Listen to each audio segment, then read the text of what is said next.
करेंगे और उसके बाद एनर्जी इन वेव्स को भी डिस्कस करेंगे कि अगर कोई भी वेव होती है उसके अंदर जो एनर्जी होती है वो कौन सी चीज़ों या किन फैक्टर्स पे डिपेंड करती है उसके बारे में भी डिस्कस करेंगे इंशाल्लाह। तो देखिए बेटा, हमारे पास सबसे पहले हम डिस्कस करते हैं कि कोई भी जो प्रोग्रेसिव वेव होती है वो जब ट्रेवल करती है तो उसकी वेलोसिटी, फ्रीक्वेंसी और वेवलेंथ वगैरह जो होती है उनके दरमियान क्या रिलेशन होता है। हमने इससे पहले सिर्फ ये डिस्कस किया था कि प्रोग्रेसिव वेव कहा किसको जाता है, या प्रोग्रेसिव वेव का मतलब या प्रोग्रेसिव वेव का मकसद क्या होता है या मतलब क्या होता है उसके बारे में हमने डिस्कस किया था। अब जब कोई भी वेव ट्रेवल करती है तो उसके अंदर मैंने आपको बताया था कि प्रोग्रेसिव वेव हो या चाहे कोई भी वेव हो, वो जब किसी भी मीडियम से मूव करती है, इवन इलेक्ट्रोमैग्नेटिक वेव भी हो, तो वो जब किसी भी मीडियम के अंदर ट्रेवल करती है तो उसकी स्पीड जो होती है वो कांस्टेंट रहती है। तो आप कह सकते हैं कि प्रोग्रेसिव वेव हो या कोई भी वेव हो, चाहे मैकेनिकल वेव हो चाहे इलेक्ट्रोमैग्नेटिक वेव हो, किसी भी किस्म की जो वेव होती है वो जब किसी भी मीडियम से गुजरती है तो उसके अंदर उसकी वेलोसिटी जो होती है वो यूनिफॉर्म होती है। तो हम इसके लिए कौन सा फार्मूला इस्तेमाल करेंगे या लॉज ऑफ प्रोग्रेसिव वेव जो होते हैं वो क्या होते हैं उनके बारे में हम डिस्कस करेंगे। ठीक है, तो अब इसको हम कहते हैं कि लॉज ऑफ प्रोग्रेसिव वेव्स।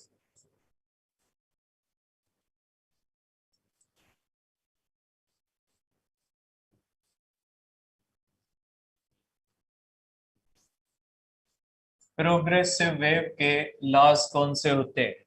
देखिए बेटा, कोई भी जो प्रोग्रेसिव वेव होती है वो हमेशा मूव करती है विद द यूनिफॉर्म वेलोसिटी, और यूनिफॉर्म वेलोसिटी के लिए हम फार्मूला इस्तेमाल करते हैं। कोई भी चीज जो यूनिफॉर्म वेलोसिटी से मूव करती है तो उसके लिए हम फार्मूला इस्तेमाल करते हैं S is equal to V T. हमने थर्ड चैप्टर के अंदर पढ़ा था कि any object moving with the uniform velocity, जब कोई भी ऑब्जेक्ट यूनिफॉर्म वेलोसिटी से मूव करेगा तो उसके लिए फार्मूला हम इस्तेमाल करेंगे S is equal to V into T. ठीक है, और वेव जो होती है वो भी किससे मूव करती है? With uniform velocity. और आपको पता है कि इन वन टाइम पीरियड,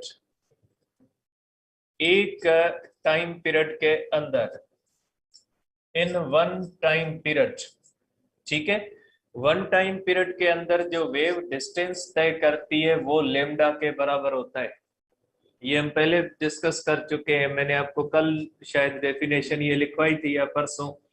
उसमें मैंने कहा था कि टाइम पीरियड का मकसद क्या होता है। टाइम पीरियड का मकसद होता है वो टाइम जिसमें कोई भी वेव अपनी वेवलेंथ के बराबर डिस्टेंस तय करे, तो उसको कहा जाता है कि ये टाइम पीरियड है। तो वन टाइम पीरियड के अंदर डिस्टेंस लेमडा के बराबर और टाइम हो जाएगा टाइम पीरियड के बराबर। तो आप यहाँ पे लिख सकते हैं lambda is equal to V into T, या आप इस तरह भी लिख सकते हैं, या आप इसको इस तरह भी लिख सकते हैं कि v is equal to lambda upon T. आप इसको इस तरह भी लिख सकते हैं lambda one upon time is equal to lambda one upon time frequency. तो v इज इक्वल टू हो जाएगा एफ लेमडा। ये आ गया आपका वेव का फार्मूला। ठीक है, ये हम जनरल फार्मूला एक वेव्स का पढ़ते हैं। तो ये जो होता है इसकी वेव की मोशन को डिस्क्राइब करने के लिए बुनियादी फार्मूला है, बेसिक फार्मूला है, जो वेव की मोशन को डिस्क्राइब करने के लिए इस्तेमाल किया जाता है। अब इसी फार्मूले से बहुत सारी चीजें हमें पता लगती है।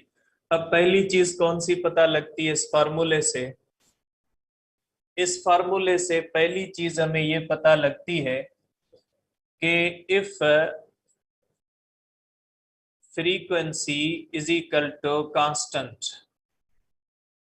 अगर किसी भी वेव की फ्रीक्वेंसी को कांस्टेंट रखते हैं तो velocity is directly proportional to wavelength या wavelength is directly proportional to velocity हो जाएगा। पहला लॉ ये आता है यहां से। अब इस लॉ का मकसद क्या है? इस लॉ का मकसद ये होता है कि अगर वेव की फ्रीक्वेंसी चेंज नहीं होती और उसकी अगर वेलोसिटी चेंज हो जाती है तो उसकी वेवलेंथ भी चेंज हो जाएगी। ठीक है, इस लॉ का मकसद ये है कि अगर किसी भी वेव की फ्रीक्वेंसी किसी भी वजह की वजह से चेंज नहीं होती, तो फ्रीक्वेंसी जब चेंज नहीं होती तो वेलोसिटी और वेवलेंथ का डायरेक्ट रिलेशन बनता है। और डायरेक्ट रिलेशन का क्या मतलब? डायरेक्ट का मकसद ये है कि अगर वेलोसिटी ऑफ द वेव बढ़ जाएगी तो वेवलेंथ भी बढ़ जाएगी, अगर वेवलेंथ बढ़ जाएगी तो वेलोसिटी भी बढ़ जाएगी, अगर वेलोसिटी कम होगी तो वेवलेंथ भी क्या हो जाएगी? कम हो जाएगी। अब इसका फिजिकल सेंस क्या बनता है? इसका फिजिकल सेंस ये बनता है कि जब कोई भी वेव एक मीडियम से ट्रेवल करके दूसरे मीडियम में जाती है, तो मैंने आपको कल कहा था कि फ्रीक्वेंसी तो चेंज नहीं होती। फ्रीक्वेंसी चेंज नहीं होती, इसका मकसद है कि मीडियम के चेंज होने से फ्रीक्वेंसी तो चेंज नहीं होती, वेलोसिटी तो चेंज होती है। क्योंकि वेलोसिटी डिपेंड किस पे करती है? वेलोसिटी तो डिपेंड ही करती है मीडियम पे। ठीक है, जैसे मेरा साउंड है, फॉर एग्जांपल एयर के अंदर इसकी स्पीड कम है, सॉलिड के अंदर आपको पता है स्पीड बढ़ जाती है। अब मैं अगर बात कर रहा हूं तो मेरे साउंड की frequency for example near about 10,000 है। मैं बात कर रहा हूं, मेरी आवाज यहाँ पे एक मखसूस वेलोसिटी के साथ इस एयर में जा रही है, इसकी फ्रीक्वेंसी 10,000 हर्ट्ज है।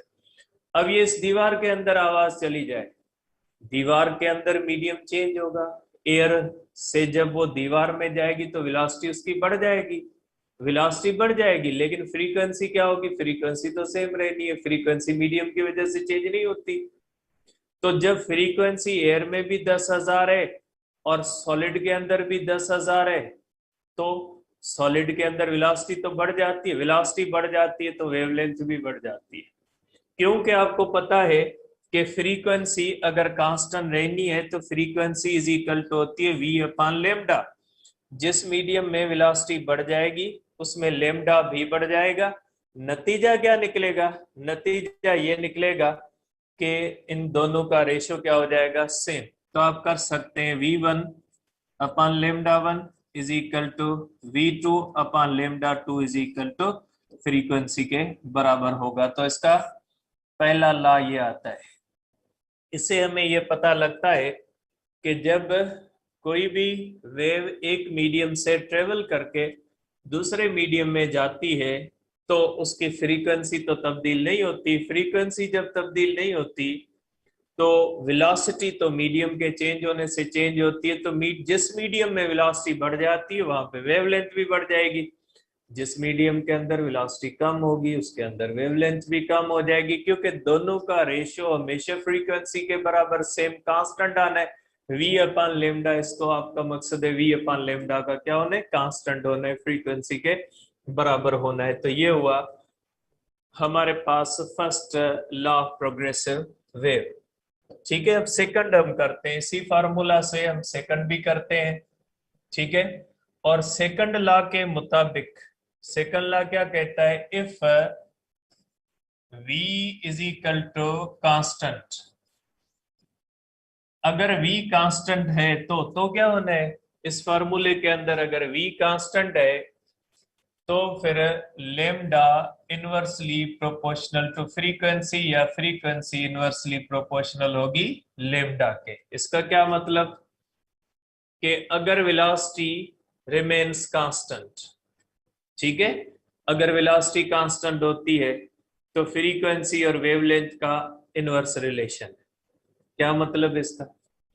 इसका मतलब ये है कि फॉर एग्जांपल अगर इस रूम के अंदर हम तीन बंदे बैठे, अगर हम तीनों बंदे यहाँ पे बात करेंगे तो हम तीनों के साउंड की वेलोसिटी सेम होगी।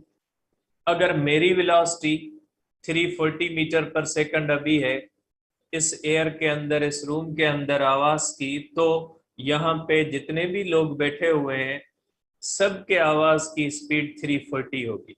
क्योंकि स्पीड किस पे डिपेंड करती है, मीडियम की प्रॉपर्टीज पे, मीडियम के टेम्परेचर पे, मीडियम की डेंसिटी पे, मीडियम के मुख्तलिफ फैक्टर्स होते हैं जिनके ऊपर वेलोसिटी डिपेंड करती है। अब हम तीन एक ही एटमॉस्फेयर के अंदर बैठे हुए हैं, जो टेम्परेचर मेरी आवाज के लिए है वो दूसरों की आवाज के लिए सेम टेम्परेचर रूम का, same density, same pressure, same factors है। इसका मकसद है हम तीनों जब बात करेंगे तो हमारी आवाज की स्पीड सेम हो। अगर मेरी 340 है तो बाकियों की भी 340 होगी, लेकिन हम सबकी फ्रीक्वेंसी तो सेम नहीं होगी। अब जिस हम तीनों में से जिसकी फ्रीक्वेंसी ज्यादा होगी उसके साउंड की वेवलेंथ कम होगी। इसका मतलब ला का यही है कि जब दो या दो से ज्यादा वेव्स एक ही मीडियम में ट्रेवल करती है तो उन सब वेव्स की वेलोसिटी सेम होती है उस मीडियम के अंदर। हम वेलोसिटी को वहां पे कांस्टेंट समझते हैं अंडर दैट कंडीशन। अब उसके अंदर क्या होता है कि जितनी भी वेव्स होती हैं उनकी फ्रीक्वेंसीज मुख्तलिफ होने की वजह से उनकी वेवलेंथ मुख्तलिफ होती है, और जिस इंसान की हम में से ज्यादा फ्रीक्वेंसी होगी उसकी वेवलेंथ कम होगी, जिसकी फ्रीक्वेंसी कम से कम होगी उसकी वेवलेंथ सबसे ज्यादा होगी। तो इस लॉ का मतलब ये है कि जब किसी भी एक मीडियम के अंदर कोई भी वेव ट्रेवल करती है एक जैसी वेव, जैसे ये आप देख ले, लाइट का आप देख ले, लाइट के अंदर 7 कलर होते हैं, रेड कलर से लेकर वायलेट कलर तक 7 कलर्स होते हैं, उसके अंदर मिक्सिंग से बहुत ज्यादा कलर्स बनते हैं। ठीक है, अब उन सब कलर्स की स्पीड 3 × 10⁸ है जब वो वैक्यूम के अंदर होते हैं, लेकिन सबकी फ्रीक्वेंसी डिफरेंट है। जैसे रेड कलर की फ्रीक्वेंसी सबसे कम है, वायलेट की सबसे ज्यादा है। तो इसका मकसद है रेड कलर की फ्रीक्वेंसी कम है तो सबसे बड़ी वेवलेंथ रेड कलर की है, और वायलेट कलर की फ्रीक्वेंसी सबसे ज्यादा है तो वेवलेंथ सबसे कम किसकी होगी, वायलेट कलर की। ये इस लॉ का मकसद है कि जब एक ही मीडियम के अंदर एक जैसी वेव्स ट्रेवल करती हैं तो उनकी मीडियम, उस मीडियम के अंदर वेलोसिटी को कांस्टेंट समझा जाता है। तो जिसकी फ्रीक्वेंसी ज्यादा होगी वेवलेंथ कम होगी, जिसकी फ्रीक्वेंसी कम होगी वेवलेंथ क्या हो जाएगी, उसकी ज्यादा हो जाएगी। तो ये हुआ दूसरा लॉ हमारे पास। ठीक है, अब आ जाते हैं तीसरे लॉ के ऊपर। तीसरा लॉ क्या कहता है, तीसरा लॉ कहता है कि if lambda is constant, if lambda is a constant, अगर लेमडा को कांस्टेंट रखते हैं, ठीक है, then velocity is directly proportional to frequency, या फ्रीक्वेंसी डायरेक्टली प्रोपोर्शनल हो जाएगी वेलोसिटी के। ये कहां पे होता है, ये होता है म्यूजिकल इंस्ट्रूमेंट्स के अंदर। जब उन तारों को इस तरह से छेड़ा जाता है तो उनके अंदर अगर फिंगर एक ही जगह पे करेंगे मुख्तलिफ तारों के अंदर तो सबकी वेवलेंथ एक ही होगी, लेकिन तारों के अंदर डिफरेंट टेंशन की वजह से वेलोसिटी डिफरेंट होगी। जैसे फॉर एग्जांपल दो तारे मैं यहाँ पे बनाता हूँ, एक म्यूजिकल इंस्ट्रूमेंट है, उसकी दो वायर्स हैं, उसके अंदर स्ट्रिंग लगे होते हैं, दोनों की लेंथ सेम है, दोनों के कलर मैं अलग करता हूं। ठीक है, अब इसके अंदर दोनों की, इसकी लेंथ L1 है, इसकी लेंथ L2 है, L1 है बराबर है L2 के। ठीक है, अब अगर इसके अंदर दोनों तारों को सेंटर से इस तरह से प्लग करेंगे तो इसके अंदर भी इस तरह से वेव बनेगी, इसके अंदर भी इस तरह से वेव बनेगी। दोनों की वेवलेंथें जो है ये भी इक्वल है, दोनों की वेवलेंथ इक्वल है। ठीक है, अब अगर इसके अंदर टेंशन T2 है और इसके अंदर टेंशन 1 है, अगर टेंशन 1 ग्रेटर देन टेंशन, आपको पता है स्ट्रिंग के अंदर वेलोसिटी डिपेंड करती है टेंशन पे, तो इसका मतलब ये हुआ कि V1 जो होगी वो ग्रेटर देन V2 होगी, तो जिसके अंदर वेलोसिटी ज्यादा होगी इसके अंदर फ्रीक्वेंसी F1 है, इसके अंदर frequency F2, F1 greater than F2 हो जाएगी। तो वेलोसिटी और फ्रीक्वेंसी एक दूसरे से क्या होंगे, डायरेक्ट रिलेशन रखते हैं। ये लॉ वहां पे काम आता है स्ट्रेच्ड स्ट्रिंग्स के अंदर, म्यूजिकल इंस्ट्रूमेंट्स के अंदर जो तारें होती हैं उनके अंदर ये लॉ काम आता है। ठीक है, तो ये 3 लॉ हुए हमारे पास, इनको कहा जाता है लॉज ऑफ प्रोग्रेसिव वेव। जिससे हमें पता लगता है कि जब प्रोग्रेसिव वेव किसी भी मीडियम से गुजरती है, प्रोग्रेसिव वेव का बिहेवियर क्या होता है, उसकी फ्रीक्वेंसी को चेंज करने से क्या होता है, या कौन सी चीज को कांस्टेंट रखने से कौन से फैक्टर्स पे असर पड़ता है, वो हमें मिलता है इस छोटे से फार्मूला से। ठीक है, तो ये हुआ हमारे पास फर्दर जो बिहेवियर था। किसका बिहेवियर था? ये हमारे पास था प्रोग्रेसिव वेव का। ठीक है, तो ये हुआ हमारे पास प्रोग्रेसिव वेव्स कंप्लीट हुई।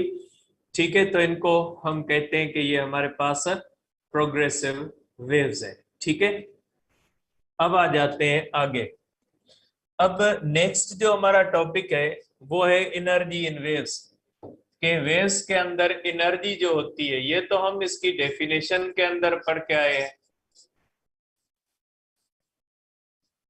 Energy in waves. ठीक है बेटा, अब देखिए बेटा, एनर्जी इन वेव्स का मकसद तो हमें तो पता है, हमने पहले दिन जो डेफिनेशन पढ़ी थी उसके अंदर ही पढ़ा था कि wave carries energy.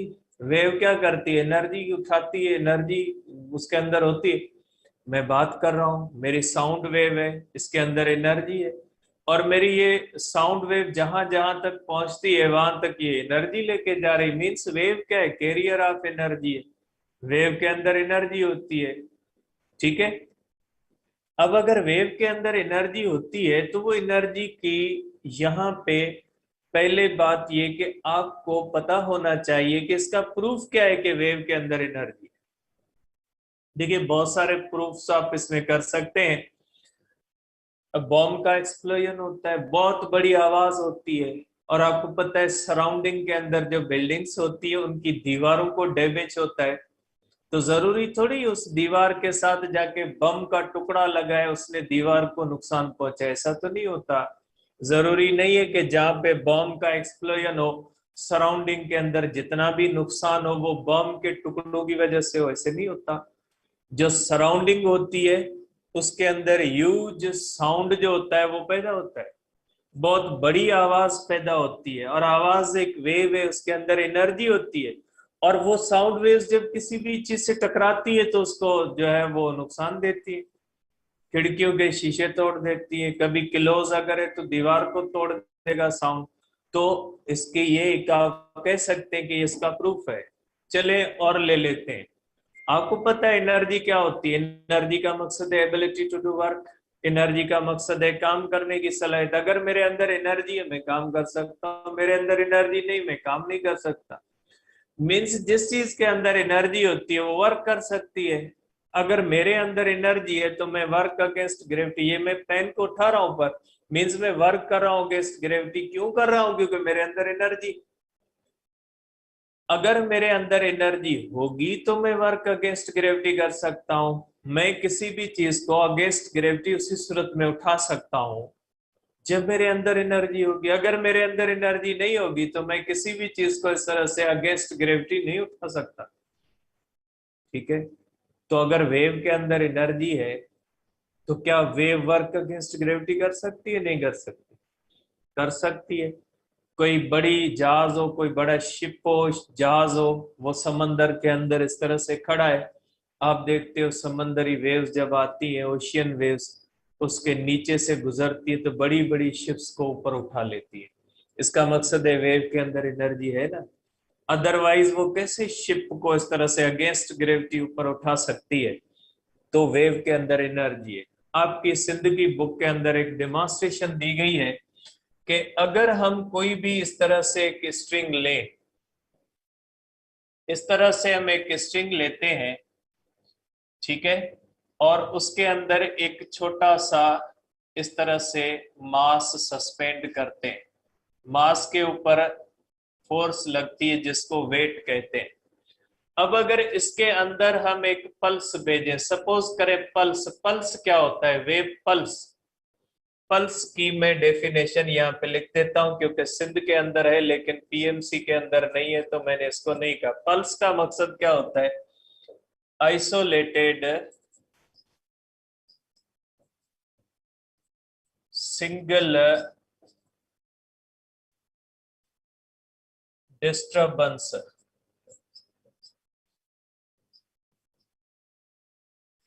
in any medium which carries energy and momentum. Pulse का मकसद है आदि वेव। इस तरह से कोई भी है ना, इस तरह से कोई सिंगल क्रेस्ट इस तरह से क्रेस्ट पैदा करे, इस तरह से ट्रेवल करे, आदि वेव क्रेस्ट या ट्रफ। अगर ट्रफ होगा तो भी बात वही होगी, इस तरह से उसको क्या कहा जाएगा, उसको कहा जाएगा वेव पल्स। अकेला अगर फॉर एग्जांपल इस तरह से पानी के अंदर फिंगर डिप करके छोड़ दे तो अकेली एक रिंग बनेगी। अकेली जो सिंगल आइसोलेटेड रिंग होगी उसको क्या कहा जाएगा, उसको कहा जाएगा वेव पल्स। ठीक है, उसको हम कहते हैं वेव पल्स। और उसके बाद वेव किसको कहा जाता है, वेव कहा जाता है train of pulses. Train of pulses is called wave. ये भी डेफिनेशन है वेव की कि अगर continuously in and out dipping करें, पल्सेस की एक चेन निकले, एक निकला, दूसरा निकला, तीसरा निकला, तो ये ट्रेन होती है। Train of pulses is called wave. एक दूसरे के पीछे crest trough, compression rarefaction, compression rarefaction, अकेली कंप्रेशन अकेली रेयरफेक्शन लॉन्गिट्यूडनल पल्स कहलाएगी। अकेला क्रेस्ट अकेला ट्रफ ट्रांसवर्स पल्स कहलाएगा। ठीक है, तो पल्स जनरल टर्म है, वो लॉन्गिट्यूडनल के अंदर भी हो सकता है, वो ट्रांसवर्स के अंदर भी हो सकता है। तो ट्रेन ऑफ पल्सेस जो होती है, ट्रेन ऑफ पल्सेस जो होती है वो क्या कहलाती है, वो वेव कहलाती है। ठीक है, तो ये हो गया कि अगर ये पल्स है, आपको पता है ये हाइट ऑफ द पल्स है, और ये क्या होती है बेटा, ये हाइट ऑफ द पल्स है जिसको एम्पलीट्यूड कहा जाता है।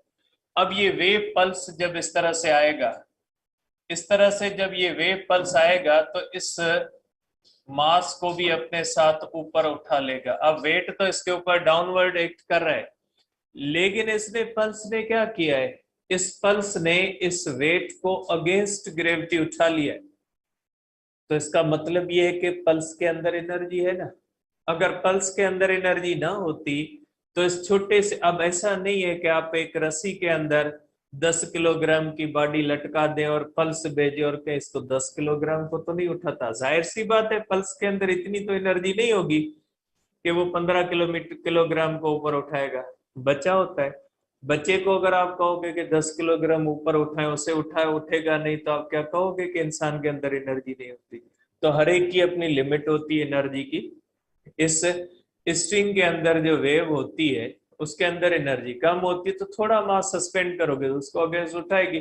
बाकी अगर बड़े मास का तजर्बा करना है या खुद लटक के रस्सी के अंदर देखो पल्स आपको उठाता है या नहीं उठाता, तो आप ओशियन के अंदर जंप लगा के देखें, फिर देखें अगर आपको ओशियन वेव ऊपर उठाती है या नहीं उठाती। ठीक है, तो हर एक की अपनी लिमिट होती है। तो पल्स के अंदर छोटा सा अगर मास सस्पेंड करोगे तो ये इसको ऊपर उठा लेगी। इसका मकसद ये हुआ, इसका मकसद ये होता है कि पल्स के अंदर एनर्जी है। ठीक है, अब दूसरा यहाँ पे एक टर्म, अब ये जो एनर्जी इन वेव्स का टॉपिक है, मैं एसटीबी से डिस्कस कर रहा हूं। इसके अंदर एक होता है, वेव्स के अंदर एक जनरल टर्म होता है जिसको कहा जाता है साइनोसॉइडल हार्मोनिक वेव। ये साइनोसॉइडल हार्मोनिक वेव का मकसद क्या होता है, देखिए बेटा, साइनोसॉइडल का मकसद है लाइक साइन फंक्शन। आपको पता है साइन थीटा की जो वैल्यू होती है ना, उसका जब आप ग्राफ बनाओगे ना तो वो लाइक अ वेव बनता है। कैसे, देखिए वेव कैसे बनती है, sinusoidal harmonic wave.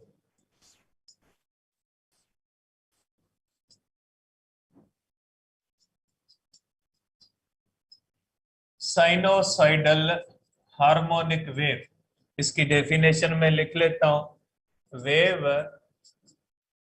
In which particle execute simple harmonic motion, particles of medium। ठीक है, या wave which can be represented,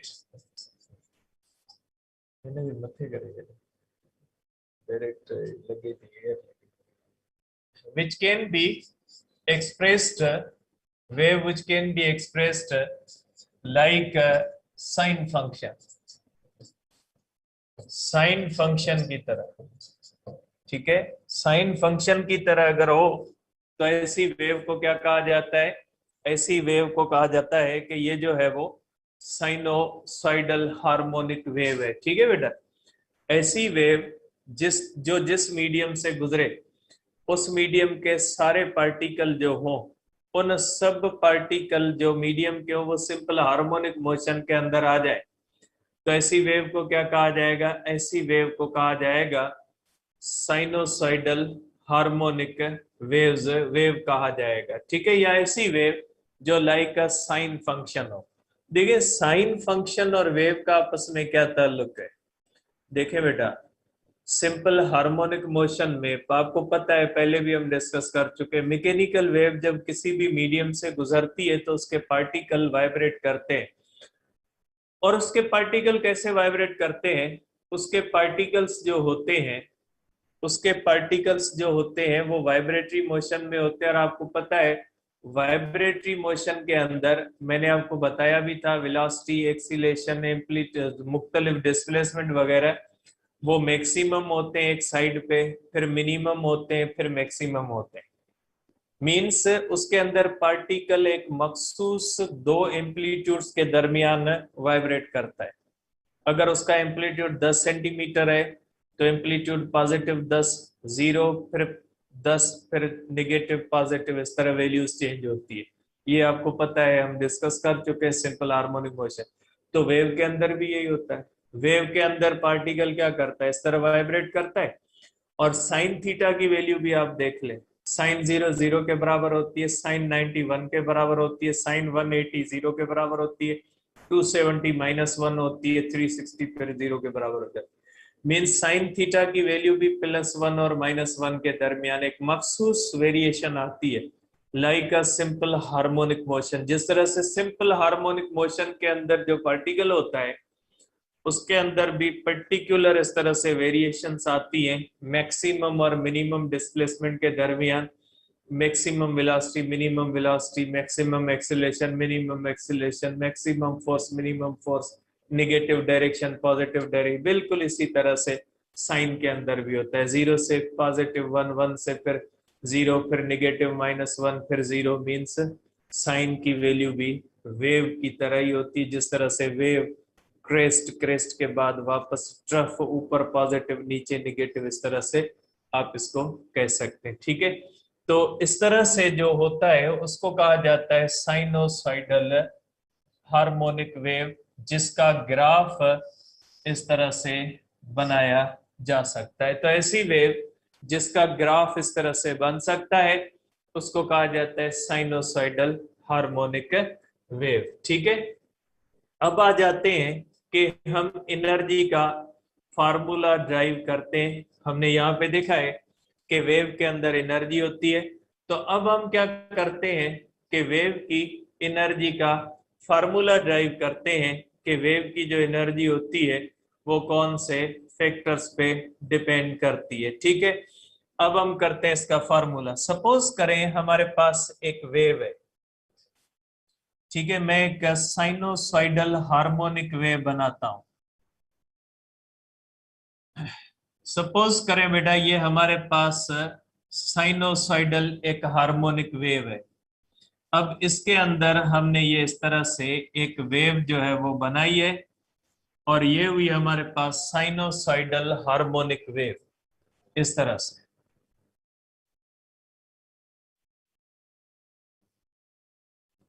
इस तरह से ये हो गई sinusoidal harmonic wave.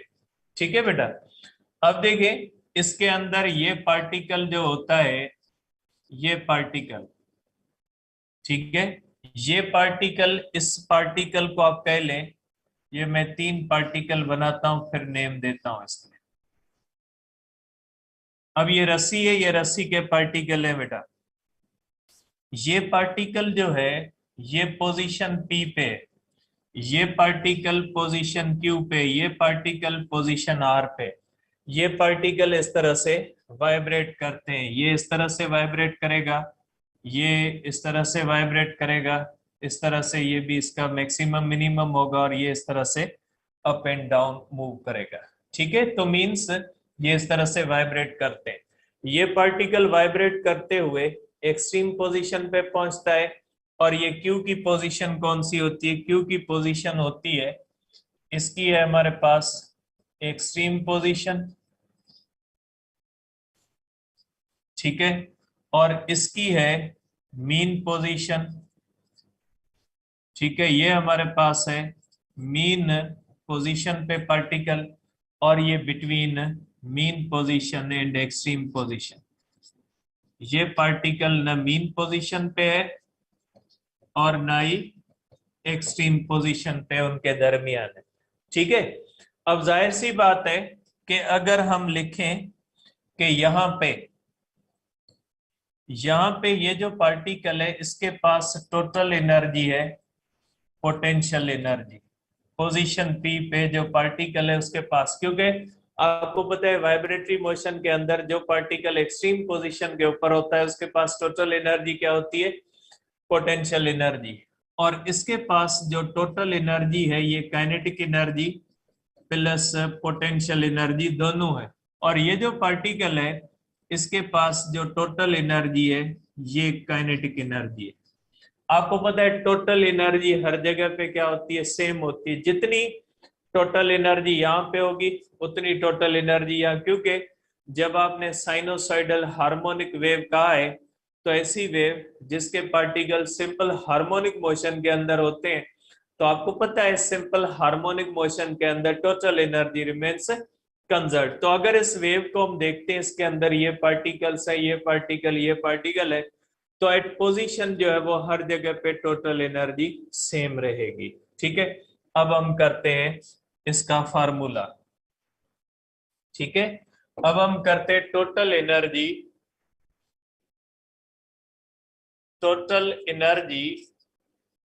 Eight position Q। Position Q पे टोटल एनर्जी क्या होती है? देखें बेटा, आपको पता है टोटल एनर्जी मैंने यहाँ पे लिख दिया है कि पोजीशन Q पे टोटल एनर्जी किसके बराबर है? काइनेटिक एनर्जी के बराबर है। तो यहाँ पे जो टोटल एनर्जी होगी is equal to kinetic energy, और काइनेटिक एनर्जी हो जाएगी हाफ एम वी मैक्सिमम। क्योंकि आपको पता है पार्टिकल किसके अंदर होता है? पार्टिकल होता है सिंपल हार्मोनिक मोशन के अंदर, और सिंपल हार्मोनिक मोशन के अंदर या वाइब्रेटरी मोशन के अंदर जो पार्टिकल मीन पोजीशन पे होगा उसके पास वेलोसिटी मैक्सिमम होती है। इसलिए मैंने यहाँ पे क्या लिखा है? मैंने लिखा है कि यहाँ पे जो इसके पास टोटल एनर्जी काइनेटिक एनर्जी होती है वो किसके बराबर होती है? Half mv(x²। ठीक है, तो टोटल एनर्जी आप करोगे half m velocity maximum. Velocity maximum का क्या फार्मूला है? हमने किया था सिंपल हार्मोनिक मोशन के अंदर ओमेगा इंटू एक्स नॉट। आपको पता है कि वेलोसिटी मैक्सिमम का फार्मूला हमने सिंपल हार्मोनिक मोशन के अंदर किया था।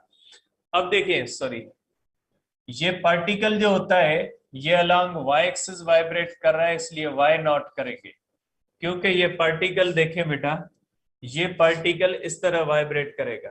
अगर इस तरह से वाइब्रेट करेगा, ये पार्टिकल इस तरह से वाइब्रेट करेगा, इस तरह मींस अलोंग y एक्सिस, तो इसका एम्पलीट्यूड जो होगा वो किससे जाहिर किया जाएगा? y नॉट से किया जाएगा। ठीक है, इसलिए मैंने यहाँ पे y नॉट लिख दिया है। तो टोटल एनर्जी हो जाएगी half m omega square y not square.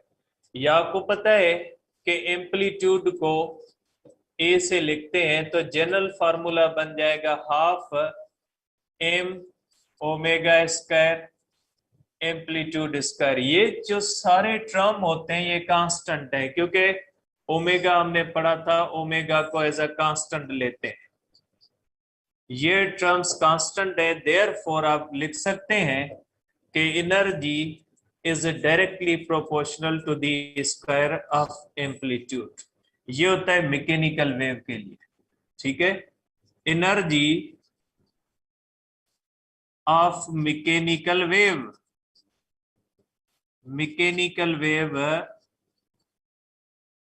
is directly proportional to square of amplitude।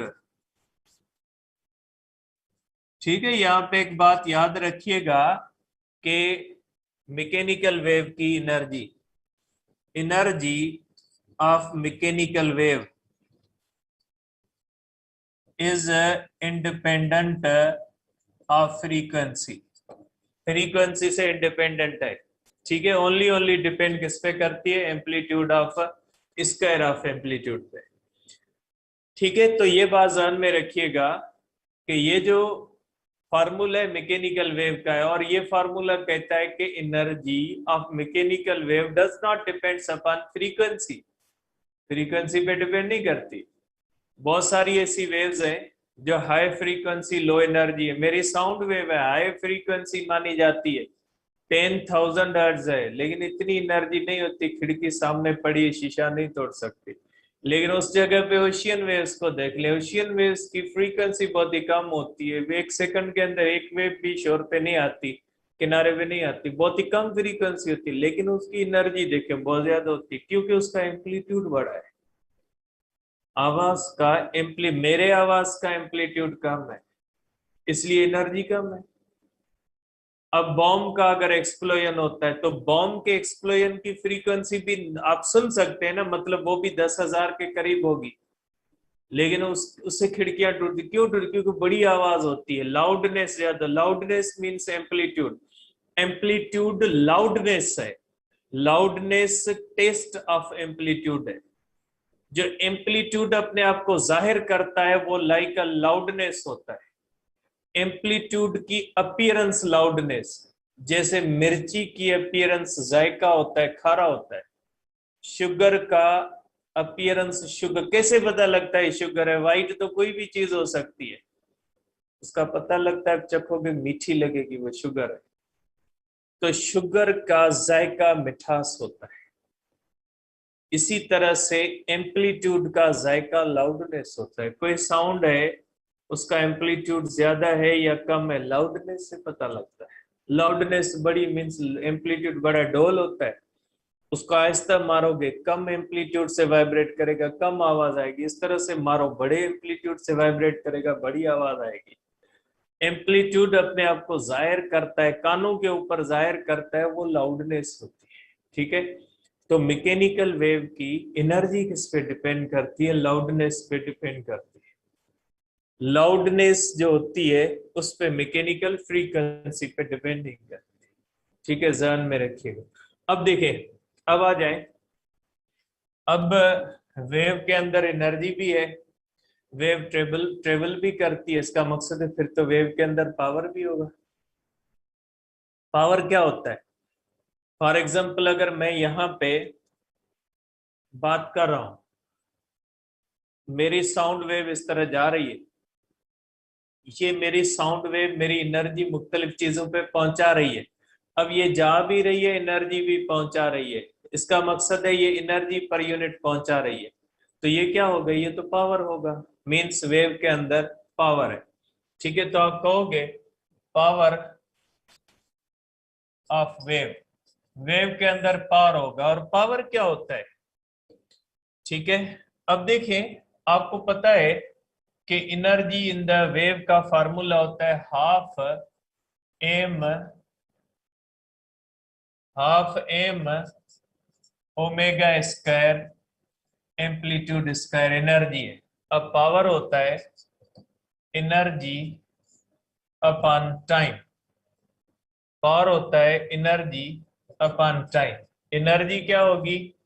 Half omega square amplitude square upon T, ठीक है। अब ये हो गया पावर का फार्मूला। आप इसको इस तरह भी लिख सकते हैं के power is equal to m omega square amplitude square upon 2t। Equation बन गई आपकी ए।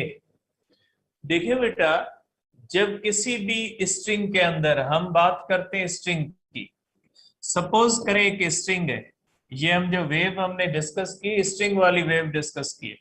अब एक स्ट्रिंग है, ये थिन है, और एक स्ट्रिंग है जो थिक है। एक स्ट्रिंग थिन है और एक स्ट्रिंग थिक है, इस तरह से।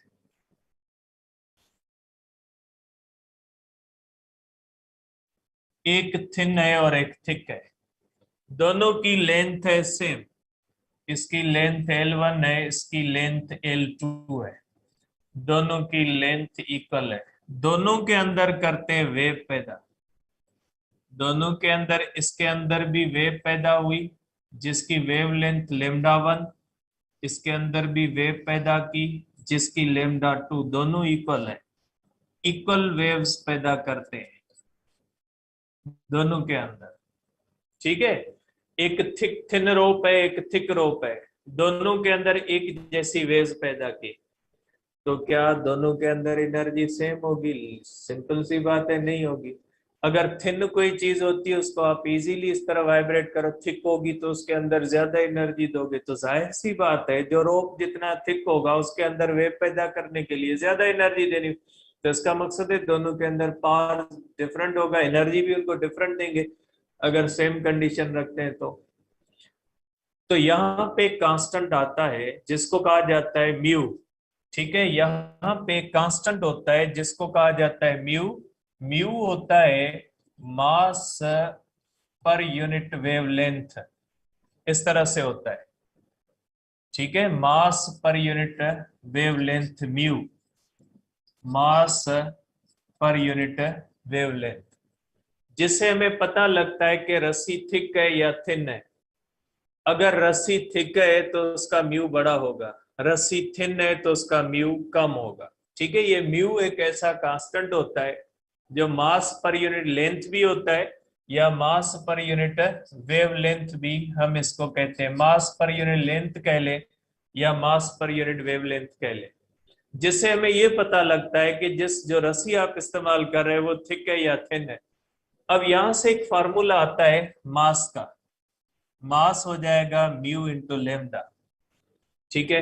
रखें यहाँ पे, आप रखें यहाँ पे इक्वेशन के अंदर कि यहाँ पे हो जाएगा is equal to mu into lambda into omega square upon, जब लेमडा आता है तो टाइम टी बन जाता है, क्योंकि लेमडा का मकसद है वो डिस्टेंस जो एक टाइम पीरियड के अंदर होता है, तो टाइम क्या हो जाएगा?